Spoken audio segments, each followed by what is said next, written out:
제가 갑자기 광고를 드려 죄송한데 오늘 예배 후에 우리 신무장님들 잠깐 저와 함께 목양실에서 신무장님들께서 저와 함께 잠깐 미팅을 하고 가주시기 바랍니다. 한 5분 뭐 10분이면 될 거라고 생각합니다. 짧은 미팅을 하도록 하겠습니다. 지난주 오후에 기관별 찬양 축제 제가 스스로 자평하기를 참 좋았다, 참으로 대단했다라는 생각을 하게 됩니다. 저는 야외배와 문화탐방에서 느낀 거지만 우리 영광교회 성도들이 끼가 많고 정말 무엇보다도 노는데 다른 어느 교회보다도 뒤떨어지지 않는다. 제가 이 성남교회에서 오래 있었지 않습니까? 근데 성남교회에서 제가 한 몇 년 있었나요? 한 7, 8년 있었나요? 근데 성남교회에서 제가 주양기 숲속교회로 야외예배를 여러 번 갔습니다. 성남교회에서 문화탐방을 여러 번 갔습니다. 그런데 우리 영광교회처럼 노는 모습을 한 번도 본 적이 없습니다. 거기는 그냥 조용하게 찬송 부르고 조용하게 뭐 성악가 불러다가 성악을 듣고 뭐 그 정도로 끝나지, 우리처럼 이렇게 뭐 신나게 레크레이션을 한다든지 뭐 막 요절복통을 한다든지 뭐 이렇게 찬양을 해도 우리처럼 뭐 가끔 이렇게 퍼포먼스를 하긴 하지만은 우리처럼 이렇게 하는 모습을 제가 본 적이 없었습니다. 그래서 참 우리 교회 교인들이 놀 줄 아는 그런 교인이다라는 생각을 해보았습니다. 우리 송경동 선생님 기도할 때도 얘기했지만 말씀을 했지만 정말 이 잔치, 축제 함께 와서 기쁨을 누리는 것이 얼마나 소중한 것입니까? 우리 더더군다나 우리 1, 2 남선교회, 또 3 남선교회, 또 1, 2 여전도회, 우리 3, 4 여전도회 정말 앞장서서 이 추수감사절에 이 분위기를 살려주시는 그런 모습을 보면서 큰 감동과 은혜를 받았습니다. 정말 익어가는 그 멋진 젠틀한 모습을 우리 어르신들이 앞장서서 이렇게 보여주니까 우리 밑에 있는 다른 남녀 선교회도 더 도전을 받아서 앞으로 더 큰 축제와 잔치가 우리 교회에 계속 될 거라고 저는 생각합니다. 모든 남녀 선교회가 최선을 다해서 정말 해주시고 또 우리 사회여전도의 퍼포먼스 정말 대단했지 않습니까? 갑자기 제가 너무 잘해서 제가 10만 원 특별상까지 드렸습니다. 그래서 회비와 약간의 그 후원으로 진행되던 그 행사가 결국은 이제 펑크가 나고 말았습니다만 어쨌든 우리 남녀선교 회장님들 또 총무님들 정말 대단히 수고가 많으셨고 이번 축제를 위해서 열심히 해주셔서 감사를 드립니다. 더더군다나 지난 주일 전국 잔치부에서 최고의 감사절 만찬을 준비했습니다. 제가 이 사진을 찍고 사진을 가만히 살펴보니까 갈비에다가 육개장에 떡까지 총 10가지 총 10가지 음식이 펼쳐지는 모습을 제가 보았습니다. 사진이 지금 나오네요. 벌써 얘기는 다 끝났는데. 자, 이렇게 대한민국에서 풍성한 추수감사절의 식탁, 이 잔치를 제가 본 적이 없습니다. 명성교회도 뭐 소고기 국밥을 끓이지만 반찬 뭐 떡 해봤자 3가지밖에 되지 않기 때문에 정말 우리 교회가 이 추수감사절을 맞이해서 풍성한 은혜와 축복을 누리는 것 정말 너무 감사합니다. 여러분, 제가 토요일날 점심 때 골목 식당을 가보니까 우리 송미경 권사님 식당 일보다도 우리 주일 잔치 준비하느라고 더 바쁘신 모습을 보면서 큰 감동을 받았습니다. 이 천국 잔치를 준비한 일에 옥합을 깨트리는 마리아의 헌신처럼 정말 아름답고 행복한 시간들이었습니다. 헌신에는 낭비가 없습니다. 무엇이든지 드리고 싶은 정성만이 있을 뿐입니다. 우리 천국 잔치부 송송 자매님들, 송경, 송순덕, 송미경, 제가 그래서 송송 자매님 정말 천국 잔치부를 위해서 올해 한 해 동안 너무 애를 많이 쓰시고 수고가 참 많았습니다. 또 추수감사 헌금에도 우리 온 교인들이 정성을 다해서 최선을 다해서 참여해 주셨습니다. 사실 제가 11조 헌금을 해달라고 부탁드리면서 부담이 있었습니다. 목사가 헌금을 교인들한테 요청하는 일이 기쁘고 즐거워서 하는 경우는 없습니다. 교인들이 부담이 되지만 그래도 교회를 위해서 어쩔 수 없이 헌금을 요청할 수밖에 없었습니다. 우리 조정복 권사님 특별 감사헌금을 해주셔서 너무 감사하고, 정말 2024년 추수감사절은 여러 가지 모양으로 우리가 잊을 수 없는 추수감사절을 보내게 되었습니다. 우리가 형편에 맞추어서 최선을 다하고 열심히 하면 됩니다. 각자 본분에 맞추어서 자기 자리에서 목사와 당회가 이끄는 대로 가면 됩니다. 저는 그럴 때 하나님도 기뻐하시고 우리 교회가 우리 교회 상황에 맞는 행복과 기쁨을 누리는 교회가 될 수 있다라고 생각을 합니다. 내년에는 더 큰 은혜를 하나님이 부어주시기를 소원합니다. 우리가 전에도 함께 말씀을 나눴지만 다윗이 예루살렘의 법궤를 들어올 때 얼마나 기쁘고 즐거웠던지 자기 옷이 벗어지는 줄도 모르고 춤을 추면서 기뻐했습니다. 얼마나 기뻤으면 다윗이 그랬을까요? 그때 미갈이 왕이 채신머리가 없이 이게 무슨 꼴이냐고 비난합니다. 잔치가 벌어졌는데 그 잔치에 참여하지 않는 것은 슬프고 아쉬운 것입니다. 잔치가 벌어지면 이후 여하를 막론하고 신나고 즐겁게 함께 참여하고 어우러지는 것이 축복이고 행복이고 은혜라고 생각합니다. 우리 양기호 장로님 사진을 잘 찍어 주셨고, 또 우리 양점성 원사님, 이은식 집사님 또 영상까지 찍어 주셔서 다음 주일날 멋진 영상으로 그 감격과 기쁨을 함께 나누려고 합니다. 우리가 교회에서 무슨 행사를 할 때 수고하십니다, 제가 도울 리 없을까요? 멋진 축제를 기대합니다, 기도할게요, 힘내세요. 그리고 행사를 마치고 나면 고맙습니다, 수고하셨습니다, 감사합니다, 밥이라 차례도 한 잔 살까요? 위로하고 격려하는 아름다운 풍토가 우리 교회에 있었으면 좋겠습니다.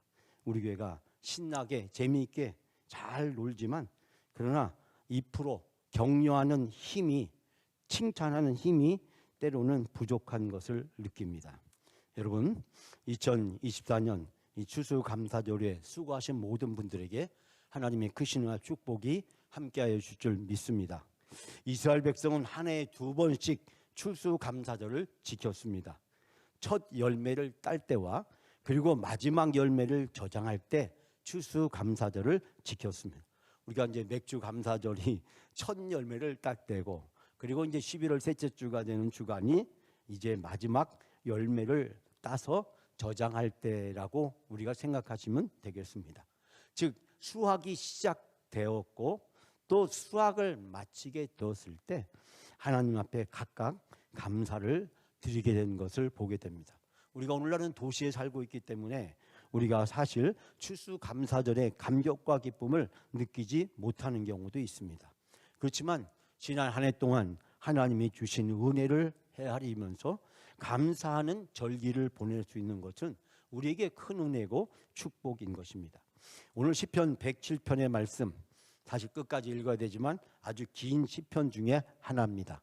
누가 지었는지 저자를 알 수가 없습니다.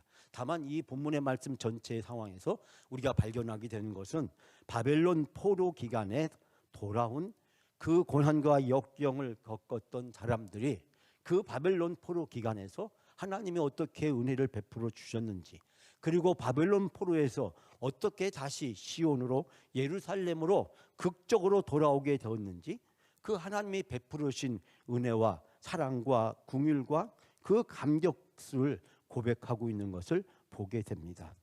특히 오늘 본문에 보면 네 사람이 등장을 합니다. 그런데 이 네 사람의 이야기에서 우리가 발견하게 되는 것은 도저히 감사할 수 있는 사람이 아니었습니다. 감사할 수 있는 상황도 아니었습니다.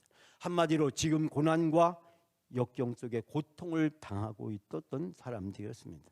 그런데 한결같이 이 어려움에 처하고 있었던 사람들, 그들이 그 어려움을 어떻게 이겨내고 하나님 앞에 감사와 찬양을 돌릴 수 있었을까요? 저는 오늘 여러분들에게 네 사람을 소개하려고 합니다. 첫 번째 사람입니다. 자, 이 첫 번째 사람 4절 말씀, 우리가 다 같이 4절을 함께 봉독합니다. 그들이 광야 사막길에서 방황하며 거주할 성읍을 찾지 못하고. 아멘. 어떤 사람들, 그들은 광야 사막에서 길을 잃고 사람들이 사는 성읍으로 가는 길을 찾지 못했다. 이 첫 번째 사람은 바로 방황하는, 사막에서 방황하고 있는 사람을 우리에게 소개하고 있습니다. 그는 광야에서 어디로 갈지 모르는 상황이었습니다. 거할 성읍도 찾을 수가 없었습니다. 길도 찾지 못했습니다. 방향을 잡을 수가 없었습니다. 사막 한가운데서 어디로가 길인지, 어디로 가야 할지, 어느 지점으로 가야 할지조차도 알 수가 없었습니다. 광야는 사람들이 상상하는 것만큼 사람들에게 방향 감각을 잃게 만들고, 결국 저기다 싶어서 가면 또다시 자기가 그곳에 있고, 결국 돌고 돌다가 그 광야에서 인생을 마치는 사람들이 너무 많은 것을 보게 됩니다.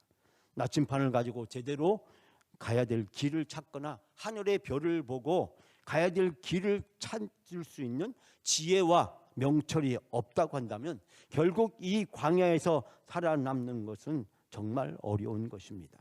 광야의 길, 사막의 길에서 길을 잃고 헤매다가 이 사람은 목이 마릅니다. 모든 기력이 빠졌습니다. 그의 영혼은 피곤하며 곤핍합니다. 그는 쓰러질 지경에 처해서야 드디어 그는 하나님께 기도하기 시작합니다.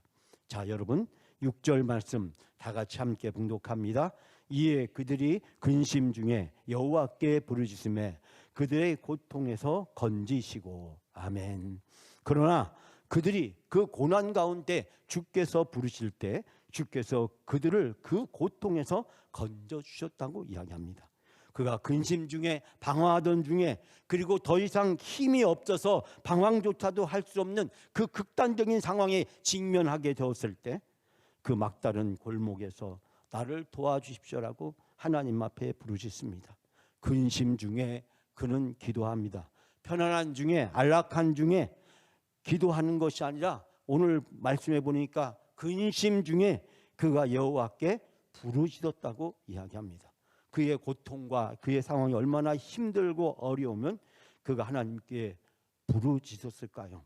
그런데 하나님은 그를 구원해 주시고 그의 기도를 들어주시고 응답해 주십니다.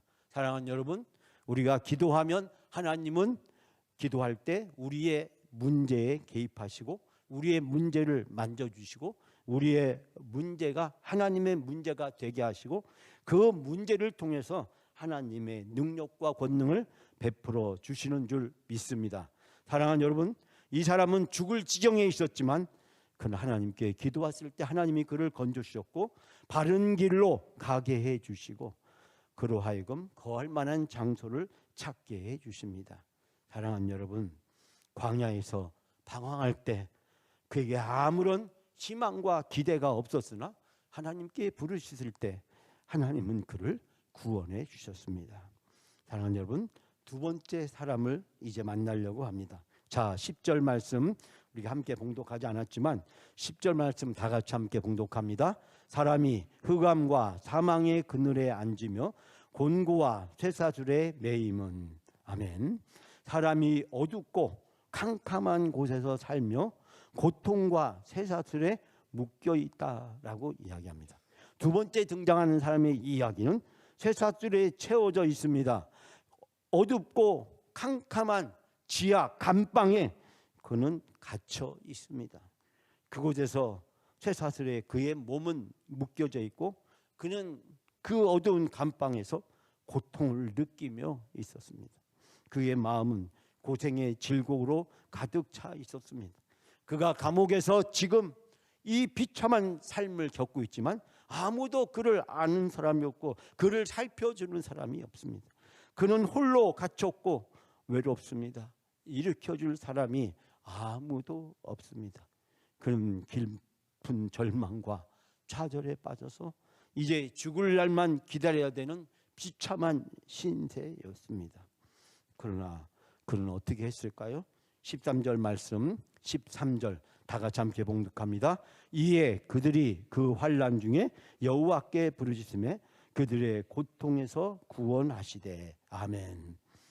그러나 그들은 고난 가운데 주께 부르짖었고 그들은 그 공경 속에서 구원해 주셨다라고 이야기합니다. 여러분, 앞에서 얘기했던 첫 번째 사람과 똑같은 말씀이 되풀이되고 있는 것을 보게 됩니다. 그는 깊은 지하 감옥에서 쇠사슬에 채워서 죽을 날만 기다리고 있는 외롭고 쓸쓸하고 아무도 도와줄 수 없는 사람이었지만, 그러나 그 절망의 끝에서 이 사람 역시 하나님 앞에 부르짖습니다. 환난 중에 부르짖는 이 사람의 기도를 하나님이 들어주시고 그를 구원해 주셨다라고 이야기합니다. 근심 중에 하나님을 찾습니다. 근심 중에 우리가 참된 도움을 줄 수 있는 분은 하나님밖에 없기 때문입니다. 지난 인생을 살아오면서 이 사람과 수많은 관계를 맺었던 많은 사람들, 심지어는 가족과 친구와 친척까지도 이 사람에게 그 어떠한 힘도 되지 못했고, 이 사람은 감옥 깊은 곳에 버려져 있었습니다. 도와달라고 부르짖습니다. 외로움에 지쳐서 하소연합니다. 그러나 하나님이 죽을 지경에 있는 그를 건져주셨습니다. 그를 묶고 있었던 쇠사슬을 끊어주시고 어둡고 캄캄한 곳에서 나오게 해주셨습니다. 쇠빗장을 부러뜨리시고 놋대문을 깨뜨리시고, 그리고 그로 하여금 참된 자유를 얻게 하셨습니다. 부르짖었을 때 하나님은 그의 기도를 들어주셨습니다. 하나님 여러분, 이제 세 번째 사람을 만나려고 합니다. 세 번째 사람, 자, 우리가 19절 말씀, 죄송합니다. 제가 19절 말씀 다 같이 함께 봉독합니다. 이에 그들이 그들의 고통 때문에 여호와께 부르짖음에 그가 그들의 고통에서 그를 구원하시되. 아멘. 제가 17절을 읽었어야 되는데 잘못 읽었네요. 자, 여기서 세 번째 사람의 이야기도 이어집니다. 이 세 번째 사람은 스스로 방탕한 곳에 두었습니다. 쾌락을 찾았습니다. 죄악에 거하다가 그만 큰 병에 걸려서 죽을 위기를 맞게 되었습니다. 입맛도 떨어졌고 먹을 것조차도 지겨웠고 거의 죽음의 문턱에 도달하게 되었습니다. 자기의 죄로 인해서 결국은 병에 걸렸고, 그 병에 걸려서 그는 죽을 수밖에 없는 상황이었습니다. 그때 그들 역시 앞에서 두 사람의 경우와 마찬가지로 19절에서 하나님께 그 고통 때문에 하나님께 부르짖었고 하나님은 그를 구원해 주셨습니다. 사랑하는 여러분, 하나님께서 근심 중에 부르짖는 이 사람의 기도를 외면하지 않으셨습니다. 하나님을 향한 강한 영혼의 절규가 있었고 하나님은 그 부르짖음을 들으셨습니다. 말씀 한마디로 그를 고쳐주시고 죽음에서 구원해 주셨습니다. 사랑하는 여러분, 세 번째 사람도 하나님께 기도했을 때 하나님은 그의 기도를 들어주시고 그를 죽을 병에서 살려주셨습니다. 자, 이제 네 번째 사람을 만나러 가려고 합니다. 자, 23절 다 같이 함께 봉독합니다. 배들을 바다에 띄우시며 큰 물에서 일하는 자는. 아멘. 자, 그들이 배를 타고 바다에 가서 큰 물을 헤쳐가면서 영업을 할 때, 여기서 일하는 자는 즉 영업을 한다라고 이제 번역할 수 있는데, 그가 바다에서 배를 타는 일을 하고 있었고 그에게 배를 타는 일은 바로 생업을 이어가기 위한 중요한 것이었습니다. 그런데 그에게 무슨 일이 있었습니까? 바다에서 배를 타고 대양을 헤쳐가며 고기를 잡아서 장사하던 사람인데 어느 날 큰 바다에 돌풍을 만나게 됩니다. 물결이 치솟기 시작합니다. 배는 바다의 나뭇잎처럼 흔들리고 언제 파산할지 모르는 상황에 처했습니다. 큰 물결에 휩쓸려서 이 조그만 배가 하늘 높이 올랐다가 다시 바다 깊숙이 곤두박질을 치곤 했습니다. 정신이 없었고 이젠 죽었구나 라고 생각하며 넋을 잃을 순간이었습니다. 배는 술 취한 듯이 비틀거리고 언제 침몰할지 모르는 위급하고 절박한 상황이었습니다. 여러분, 이 상황에서 이 사람은 어떻게 했을까요? 28절 다시 한번 봉독합니다. 이에 그들이 그들의 고통 때문에 여호와께 부르짖음에 그가 그들의 고통에서 그들을 인도하여 내시고. 아멘. 이 네 번째 사람 역시 그 배가 침몰할지 모르는 그 다급하고 위급한 상황 속에서 그 누구도 도움을 줄 수 없는 그 절망의 끝자락에서 이제는 배가 바다에 파산되고 나는 이제 죽겠구나 하는 순간에 하나님께 간절히 부르셨더니 하나님께서 그의 부르짖음을 들었고 하나님은 그를 그 죽음의 바다에서 살려주셨습니다. 광풍과 물결을 잠재워 주셨고 죽음의 지경에서 그를 건져 주셨습니다. 사방이 고요했고 바다는 평온한 바다로 바뀌어 버렸습니다. 그는 기뻐하면서 자기가 바라던 사랑하는 가족이 기다리고 있는 항구에 도착하게 됩니다. 사랑하는 여러분, 우리가 오늘 이 시편에서 등장하는 네 사람, 이 사람들은 어떤 사람입니까? 다양한 인생을 살고 있는 사람입니다. 한 사람은 광야에서, 한 사람은 질병으로, 또 한 사람은 고기를 잡고 바다에 나갔다가 각자 살아가는 그 어려운 삶의 상황 속에서 그들은 도저히 하나님 앞에 감사하고 찬양할 수 없는 상황이었지만 그러나 그 상황에서 하나님께 기도했을 때 하나님의 구원을 경험하게 되고 하나님 앞에 감사와 찬양을 돌리는 삶을 살아가게 되었습니다. 오늘 시편의 말씀은 바벨론 포로에서 살아남았고 바벨론 포로에서 안전하게 예루살렘으로 귀환할 수 있었고 주변에 많은 반대와 박해와 위험과 모함에도 불구하고 성전과 성벽을 재건할 수 있었고 그리고 이제 그 고난의 여정을 되돌아보면서 그 걸음걸음마다 하나님이 자기들과 함께 하시고 여기까지 인도해 주시는 그 하나님의 놀라운 사랑과 하나님의 구원하심에 오늘 시인은 감사와 찬양을 돌리고 있습니다. 그러면서 33절에서 43절 이 마지막 절에 있는 말씀들을 통해서 하나님을 찬양하고 감사해야 될 더 중요한 이유들을 우리에게 소개하고 있습니다. 하나님은 모든 것을 만드신 분이시고 모든 것을 다스리시는 분이고 그 하나님의 주권 아래 모든 것이 놓여 있기 때문에 그렇기 때문에 하나님은 마땅히 감사와 찬양을 받기에 합당하신 분이라고 고백하고 있습니다. 성도는 오직 하나님 앞에서 찬양과 감사를 해야 된다고 고백하고 있습니다. 하나님 앞에서 찬양과 감사를 그친다는 것은 하나님의 구원의 역사를 무시하는 패역함이고 동시에 그분의 주권을 인정하지 않는 교만이라고 이야기하고 있습니다. 감사하지 않는 것, 하나님을 인정하지 않는 것입니다. 감사하지 않는 것, 하나님께 대항하는 교만인 것입니다.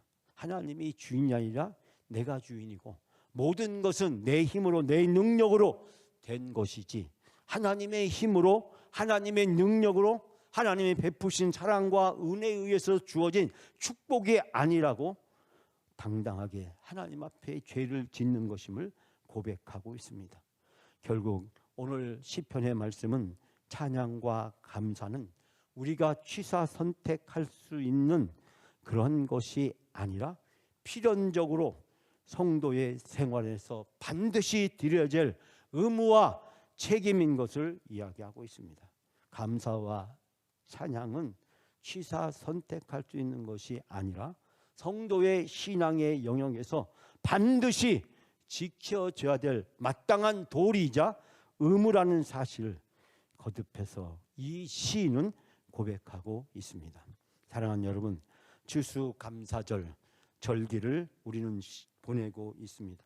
이제 11월 셋째 주가 지나면서 이제 추수감사절의 시즌은 막을 내리고 이제 대림절, 대강절, 예수님의 처음 오심을 기념하고 다시 오심을 기다리는 절기로 우리는 넘어가게 됩니다. 지난 1년 동안 하나님은 우리에게 많은 은혜를 베풀어 주셨습니다. 그러나 우리가 때때로 힘들고 어려울 때 우리의 입에서 하나님 앞에 감사하지 못하며 살았던 우리의 삶을 돌아봅니다. 오늘 네 사람의 이야기, 그들의 이야기는 기뻐하거나 슬프거나 좋을 때나 안 좋을 때나 잘 될 때나 안 될 때나 건강할 때나 아플 때나 때와 장소를 가리지 않고 하나님 앞에 기도하는 것, 그것이 고난을 이겨내고 슬픔을 이겨내고 절망을 이겨내고 좌절을 극복하고 하나님의 놀라운 권능과 능력을 누리는 비결이라는 사실을 깨닫게 됩니다. 사랑하는 여러분, 우리가 어떠한 상황에 처하든지 어떠한 상황에 앞으로 처하게 되든지 중요한 것은 기도하면 하나님은 개입하시고 기도하면 하나님은 작업에 들어가시고 하나님은 기도의 응답으로 우리의 상황을 바꾸어 주시는 하나님이신 줄 믿습니다. 우리가 상상할 수 없는 놀라운 일들이 우리 앞에 펼쳐지게 될 줄 믿습니다. 우리가 어떠한 상황에 있든지 기도하면 하나님은 놀라운 일을 이루십니다. 지난주 수요일 함께 나눴던 말씀처럼 요나가 물고기 뱃속에서 기도했을 때 그 물고기 뱃속은 무덤이었지만 그러나 은혜의 장소가 되었고 하나님을 만나는 장소가 되었고 새로운 사람으로 새로운 신분으로 거듭나는 놀라운 축복의 장소로 바뀌었습니다.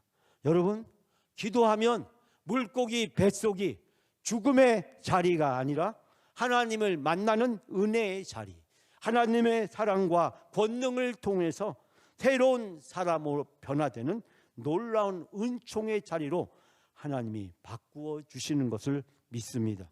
문제는 우리가 어떠한 상황에 처하게 되느냐가 중요한 것이 아니라 그 상황 속에서 하나님을 인정하고 하나님께 기도하며 하나님께 은혜를 구하게 될 때, 감사와 찬양을 돌리게 될 때 하나님은 큰 권능과 능력으로 우리에게 역사하시며 상상할 수 없는 놀라운 기적을 베풀어 주실 줄 믿습니다.